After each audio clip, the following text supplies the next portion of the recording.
புதிய காதல் கவிதைகள் யார் வலிகள் தந்தாலும் அனைத்துக்குமான மருந்து நீ மட்டுமே எனக்கு. நீ எத்தொலைவுக்கு சென்றாலும் என் நினைவின்றி நீயில்லை என்பதே நம் காதலின் வெற்றிதான். என் கண்களின் ஜீவன் உன்னில் நீ தெளிவாகத் தான் உரையாடி கொண்டிருக்கிறாய். நான் தான் உளறிக் கொண்டிருக்கிறேன் மனதுக்குள் உன்னோடு. காதலில் இருளுக்குள் அடைக்கலம் கொண்ட ஒளியாய் தேடுகிறேன் நானும் உன்னில். அடைகலம் ஆனந்தமோ ஆதங்கமோ என் கண்ணீரும் உனக்காக மட்டுமே. எப்போதுமே நீ முறைத்தாலும் காதல்தான் என்று என்னை வார்த்தையிலும் கவிழ்த்திடும் கள்வன் நீ.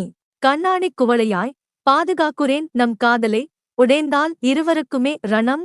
உடைத்து விடாதே ஒரு மரத்தில் பல இலை கிளைகளாய் நீ என்பதில் எத்தனை எத்தனை நினைவு அழகாய் மனதில் வாசிப்பது நீ என்றால் யோசிக்காமல் எழுதுவேன் கண்களிலும் மெய்கொண்டு பல கவிதைகள். உன் அழுத்தமான முத்தம் நீ எனக்கே எனக்கென்று சொல்லாமல் சொல்கிறது அன்பே. ஆழ்தல் நீ என்றால் வாழ்தலும் வரமே. காதல் ராஜ்யத்தில் நினைவோ நிஜமோ உன்னுடனேயேதான் என் பயணமும். வாழ்க்கை முழுதும் என்னாயுள் வரை நெற்றி முத்தம். உன் முதல் ஸ்பரிசம் ஊடுருவுகிறது மனமெங்கும் நித்தம் விரல் தொட்டிட பொட்டிட. KVS Pavi Vlogs Tamil channel subscribe பண்ணுங்க ஃப்ரெண்ட்ஸ். தேங்க்யூ.